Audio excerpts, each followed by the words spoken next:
substitutes, you just look like the team that was the more likely to score in that second half. We didn't offer anything in that second half. I'm so glad you said that, because the Arsenal fans have been coming at me like I'm a madman for even suggesting that like we could have scored even without the free kick. Here's my thing. When that second half started, there was only one team that came out on the pitch with the intent to win a game of football, and that's us. I think if I'm an Arsenal fan, genuinely, I'm embarrassed after that performance. I'm not even trying to gaslight Arsenal fans or anything. I'm embarrassed because of what? Because of Arteta's cowardice. I think his cowardice is the biggest issue, and his cowardice is the thing holding you back. Me and Northside have already had this conversation now, and he knows my thoughts. I just don't think this Arteta guy can get Arsenal over the line. I genuinely believe that he would win a league. So what I was saying, Northside already knows me. Like I didn't say it for like views or whatever. Like I actually meant what I said, and I fully believed like, okay, this is the year now where like Arteta's gonna get it over the line. But he never got Arsenal over the line. And for me, the game this Sunday just genuinely summarizes, yeah, hold that, Sean. The San Sebastian Mountains didn't help him. He could have been a league champion. Little pussy. Anyway, as I was saying, you get me? So, look, this is the story of Arteta's life, which is almost there. If it wasn't for the free kick, if it wasn't for this, if it wasn't for that, the if man, that's his real nickname. You get me? Now, the reason why I say we would have scored even without the free kick, here's the facts for all the statisticians in the chat as well. Big up to all of you guys.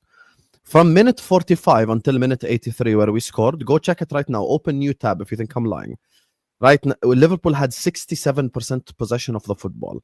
We had the 3 shots on target, and we were the one on the ascendancy. And if it wasn't for Salah having a horrendous first touch in a couple of moments, VIDS actually played him in behind. And as a matter of fact, in that second half, I was like, yo, finally, VIDS, like, where has this been, bro? Like, first half, he was shocking. Second half, he actually woke up a little bit, VIDS. I'm like, okay, where has this been? Like, played a couple of good through passes and stuff. So I think that only one team came out with the intent to win. And here's why, if I was an Arsenal fan, I'd be, like, ashamed of that performance, specifically in the second half. Because Liverpool in 3 games conceded 7 goals. Like, we have been open at the back. Now, I'm not saying come to Anfield and go gung-ho, but your outlet cannot be set pieces, corners, and long throw-ins. The most embarrassing thing for me would be, genuinely, and that's when I lost my head on the watch-along, is when Arsenal were going long from free kicks in their own half. Do you understand how mad that is? You see this whole Stoke City thing, it started as a joke. Right now, this is not a joke. Like, jokes aside, if you went to the Britannica 20 years ago, they would have went long from their own half. So what's the difference? I'll tell you what's the difference. Tony Pulis never spent 1 billion. Tony Pulis didn't buy Victor Gyökeres. Tony Pulis didn't buy Zubimendi, all these players. And he decided to go with the WWE in midfield as well. To be honest with you, I think the reason why Arteta won't win the league is a very simple reason for me. It's because he is a we must not lose manager over a we must win manager. That's the biggest thing. And I'm giving a really long answer, but there's so many different things like I want to explore. It's because, look, let's look at league winners over the last 30 years. Since the Premier League started, Alex Ferguson would go for the win, always. Wenger would go for the win, always. Mourinho, even with his style, would still rather go for the win, always. Same with Klopp, Slot, Pep. All the successful managers, even the more defensive ones like a Conte, always had an idea. Like, listen, guys, me and Northside have been watching football for a long time, okay? Defensive football is not a new concept to us. We've seen defensive football. But when you do defensive football, you need to have an outlet. You need to have a given system on how to counterattack. So if you're Arsenal, you're playing defensive. Liverpool attacked us. Now we got the ball. Now what do? This is the thing that I think Arteta failed in at Anfield. Like, okay, we attacked you and you stole the ball from us and you did all this and blah, blah, blah. Okay. But now, what do you do with the football? Your next thing cannot be, let's slump it long or let's try to win a corner or blah, blah, blah. There are Arsenal players out there on the pitch actively trying to win a corner. No banter. Like, they're actively trying to win a corner. Like, Madueke was the best of a bad bunch, but that's a bad thing. That's not a good thing because you can't go buy Zubimendi, Gyökeres, all these players, and your best player is Madueke. That's a negative sign. That's not a positive sign. That's like when a goalkeeper wins your player of the season. That ain't a good thing, bro. That's a bad thing. That means your goal got peppered. So when a player like Madueke with the likes of Rice, Zubimendi, Gyökeres, Eze, all these guys out there on the pitch, is considered Arsenal's best player. That's a bad thing, bro. And you want to know why Madueke is considered Arsenal's best player despite he didn't do anything? Is because he attempted. He tried at least. So he would get past Kerkez. Kerkez would then recover and tackle him. But guess what? Hey, he tried at least. The problem is the others didn't even try. I don't know how Martinelli is a footballer. Wallahi, our life was a lie. You know, I want to tell my mom you lied to me. Because I could have been in the Premier League earning 100 grand a week right now. Like, if this guy plays for Arsenal, you can't tell me if I go back 15 years and train a bit harder, I couldn't have outdone Martinelli. Like, let's be honest here. Let's just be objective about this. I could have easily played for Brentford 15 years ago. You get me? Before I started smoking. If I take football more serious, but my parents lied to me. They told me that even Zidane got a degree. They lied. Zidane did not have a degree. His degree was football. You get me? So, yeah, I just think it's embarrassing the way that you played. And this is just a microcosm of who Arteta is as a manager. I don't want to lose this game. I don't want to lose this game because if we go back home to the Emirates with 1 point, it's a great result. It's that mentality that loses you leagues. That's a long ass answer. I agree, man. You know, I've been sick and tired of this manager. You know that I don't like this manager. I've been calling out this manager for a long time, and there's been no evolution. There's been no evolution in the players that we bring in. A lot of the players that we're trying to ship out this window were players that he brought in, not that he inherited, that he brought in. And we're buying more players, with some of them that are going to be Deadwood, Norgard, Kepa. These are players that comfortably hold the bench. But you know what? The difference is he's actually been given a lot of the things that we wanted. We wanted a new number 10. He got that. Striker, he got that. So the question is no longer about, you know, the narrative when he first came in was, oh, but we're playing terrible football in phase 1 because we don't have the players. We don't have the ingredients. Well, guess what? He's had 6 years and £1 billion. And I'm seeing worse football than I saw in phase 1. Phase 1, actually, you could actually see how we'd get Aubameyang involved in the game. You'd actually be given opportunities. That's how we won the FA Cup. Well, what opportunities have been given to Gyökeres? I don't even know what our style of play is. We went from a one-sided attack in playing Saka. Bro, before Saka got injured, still wasn't including Saka in the game. Saka's been looking all over the place. You know, it makes no sense. And like I said the other day, he made Odegaard his captain, the number 10. Then you play without a number 10. So why is your number 10 your captain? Surely that's pivotal to the way that you play football. This guy cannot merge two styles. The attacking football from the 22-23 season, he cannot merge with this more pragmatic approach. And that's why we just look predictable.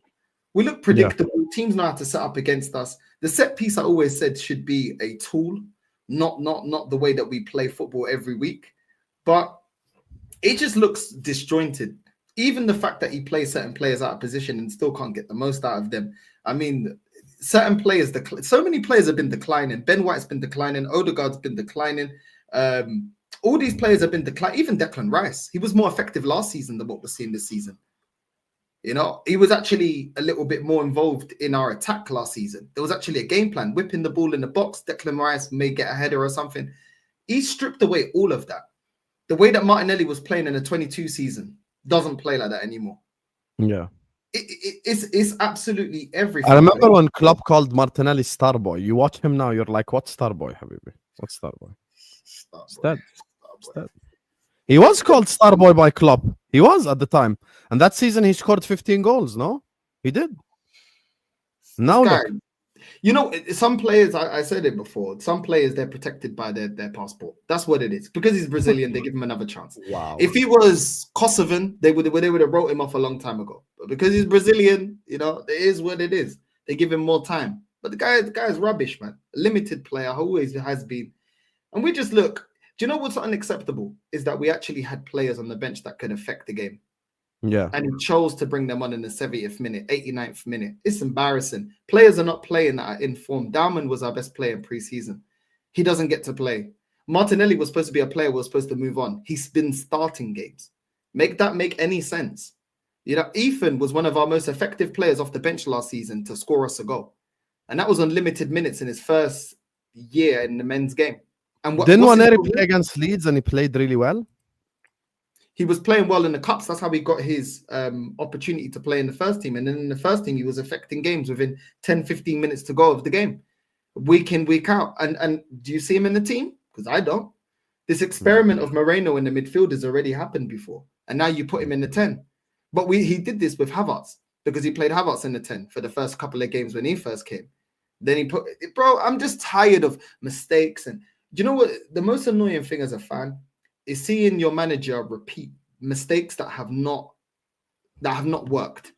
Nobody begrudges a manager for trying something new. You can all understand sometimes managers try something new, but why didn't we try this in pre-season?